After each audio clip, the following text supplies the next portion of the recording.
The rock and roll philosopher Bruce Springsteen sings this: "I've done my best to live the right way. I get up every morning and go to work each day, but your eyes go blind and your blood runs cold. Sometimes I feel so weak I want to explode. Explode and tear this whole town apart. Take a knife and cut this pain from my heart. Find somebody itching for something to start. The dogs on Main Street howl because they understand. If I could wrench one moment into my hands, mister, I ain't a boy, I'm a man, and I believe in a promised land."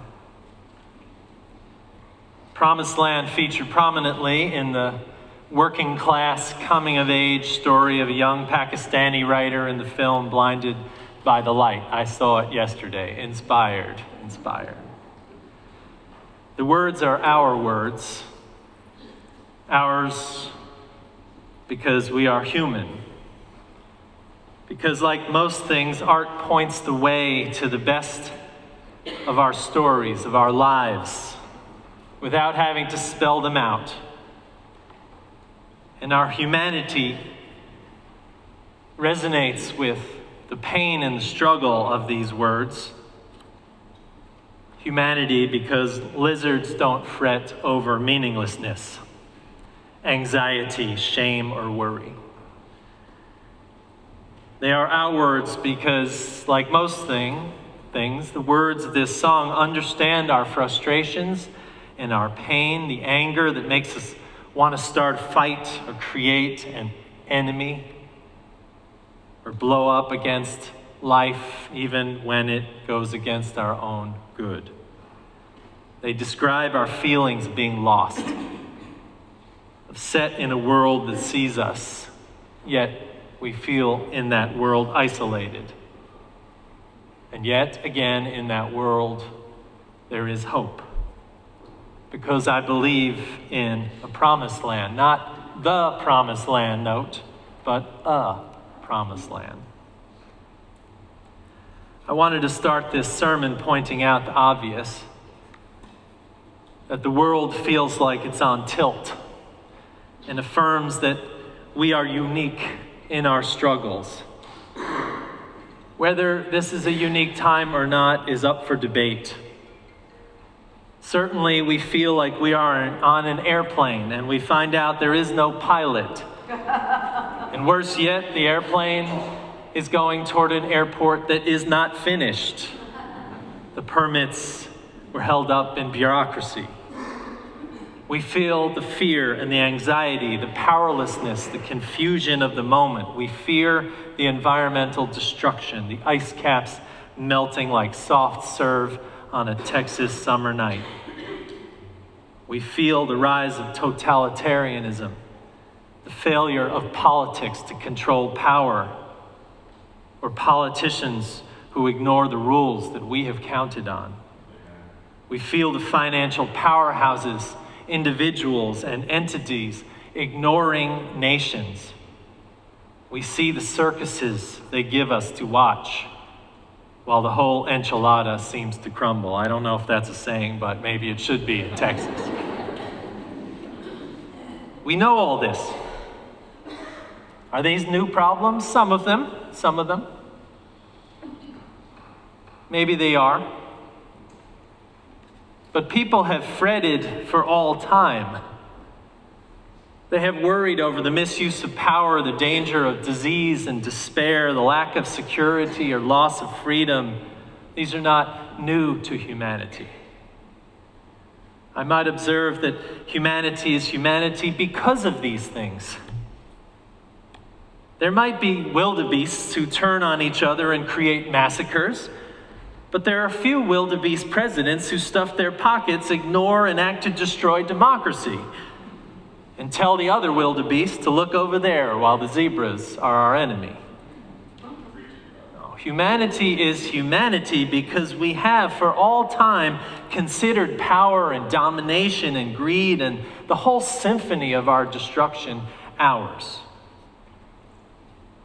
We have also lived mundane lives. We have lived, we have died, we have told great stories, we have inspired each other to great feats of courage that overcame evil. We have written amazing symphonies and novels and created sculptures that make tyrants weep and loved each other into life over and over again. If I could wrench one moment into my hands, Mr. I ain't a boy, I'm a man, and I believe in a promised land. The German philosopher Goethe suggested that life, human life, was to seek happiness.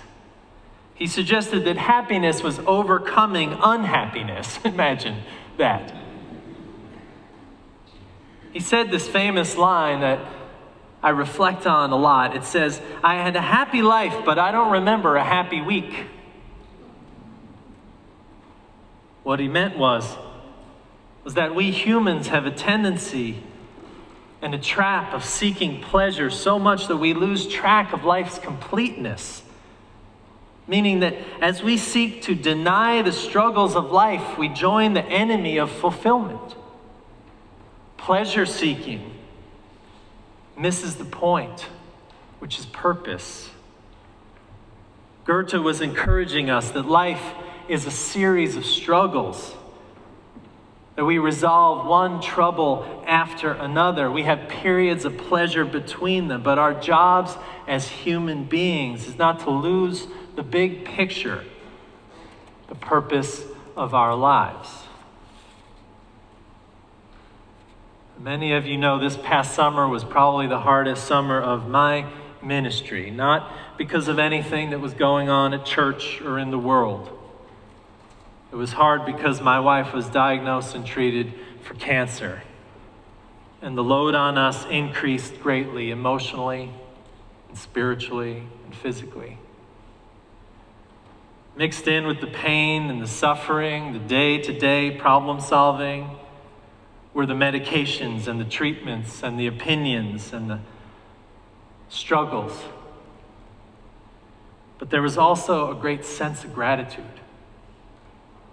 that we had not had before. A sense that the purpose and the gift of life was greater than the series of pleasures or problems to solve that we were experiencing. A sense of the long game of life that held us and nurtured us along with the love of this community that came in the form of calls and food and cards and love and thoughts and prayers and embraces. We could have been stuck in the pain and the suffering, but for the church and the lifting of the lens that said life is not all anxiety and struggle. We had a happy summer, but I can't remember a happy week in it. You understand what I'm saying? In all this worldly mess and all the anxiety of being human, this poem shows up and says, in all of nature, only humans try to hold themselves together, are scared of falling, have trouble letting go, get sick of being perfect. And my favorite, as the poet Naima Penniman puts it, I wonder if waves get discouraged, crawling up the sand, only to be pulled back again to where they began. If land feels stepped upon, if sand feels insignificant, if trees need to question their lovers to know where they stand, if branches waver at the crossroads, unsure of which way to grow, if the leaves understand they're replaceable and still dance when the wind blows. The poet with deft names our insecurities, our struggles, and our hopes. All things that are being human.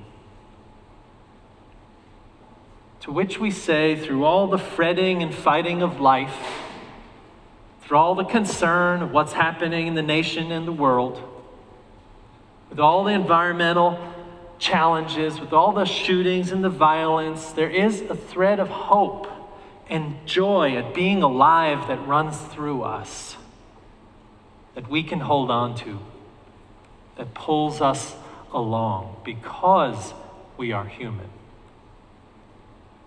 And here in church, we point to it always, especially in a theme year focused on being human. Where here from the pulpit and in our congregation, we will explore what it means to pay attention to the holy, to fight isolation, to create space for reflection, to know that we are enough, to move from the self to the holy. And that's just the first few months. Rich year for us. I want to close with a story that David Brooks in his book, The Second Mountain, points to about being an extraordinary human in some ways. He writes of Etty Hillesum, someone I first read about in seminary. Etty Hillesum was born in 1914 in Holland. She was Jewish but not observant. She was narcissistic and she was self-absorbed. She was insecure and she was directionless. She was 26 when the Nazis invaded Holland. In her diaries, the Nazi invasion seems like a backdrop to her life.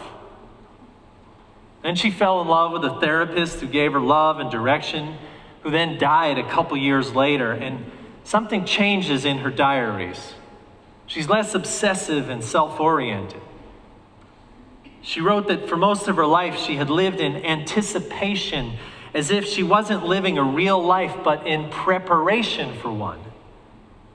And she all of a sudden felt urgency to devote her life to something. She was not religious, but she started to pray. She called herself a kneeler in training. Can't you call yourself a kneeler in training? I can. She said that because prayer was so vulnerable. In one of her diaries, she wrote this after the death of her lover. No longer. I want this or that, but life is great and good and fascinating and eternal, and if you dwell so much on yourself and flounder and fluff about, you miss the mighty eternal current that is life. It is these moments, and I am so grateful for them, she writes, that all personal ambition drops away from me and that my thirst for knowledge and understanding comes to rest, and a small piece of eternity descends on me with a sweeping wing beat. She had moved from self to the holy. She started to understand her role as helping her people against the Nazis. She decided that the Nazis were trying to extinguish love from the world, and she would stand as a force against it. She set her heart also not to hate the Nazis, not to live in fear of them, not to live in hatred. She decided not to hide, because hiding claimed fear of death. She decided to live in solidarity with those who were being rounded up. She had a sense of commitment to serve her people, even during the deportations. So she went to the Nazis and said, "Give me a job, I want to help the Jewish people." And they were confused, but they set up the Jewish Council. She thought we could mitigate the genocide. She was stationed in a Dutch camp which shipped Jews to Auschwitz. She cared for her people the best she could. She counseled them. She helped pass messages between family members. She cared for the sick. She was described by prisoners who wrote home as a radiant and warm force for her people. She didn't give up on the glories of life, even in the ashen, dead world of the camps. She wrote in a letter that the feeling that life is glorious and magnificent was present with her even in those awful places. And she wrote that one day we shall be building a whole new world. She believed in a promised land. Hillesum was eventually shipped to Auschwitz, and on the train she wrote postcards. She pushed them through the slats of the cattle cars. Somehow they were found by farmers and connected back to her. The postcards indicated that she had a continued ease and hope, and how she helped those in the car, even as she was being shipped to her death. She died in the camp in 1943. Etty Hillesum's story is this. We can transform from self-oriented fear and anger and pain and suffering and loss and anxiety and hopelessness into a synthesis with purpose and hope that exceeds all.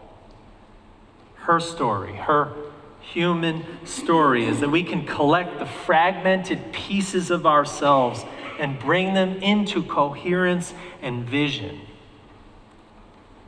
And one way we do that is to explore realistically, in community, what it means to be alive at all. Such a hope that comes from her story is based on us, on our being human, on our coming together in this purpose-driven spiritual pursuit that we call the church. In the words of the ancient hymn, though the path be hard and long, still we strive in expectation. Join now the ageless song, one with them in inspiration, one in name and honor one. Guard we well the crown they won. What they dream be ours to do. Hope their hopes and seal them true. Rank by rank we go. In the words of the working class rock and roll philosopher, the dogs on Main Street howl because they understand. And I believe in a promised land. Friends, we close today with a song of praise for life. We sing alleluias even when the struggles are real, when the world looks ashen, or on a tilt, or in trouble.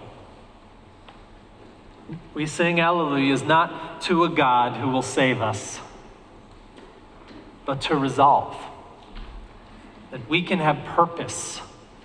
We can go on for the greater good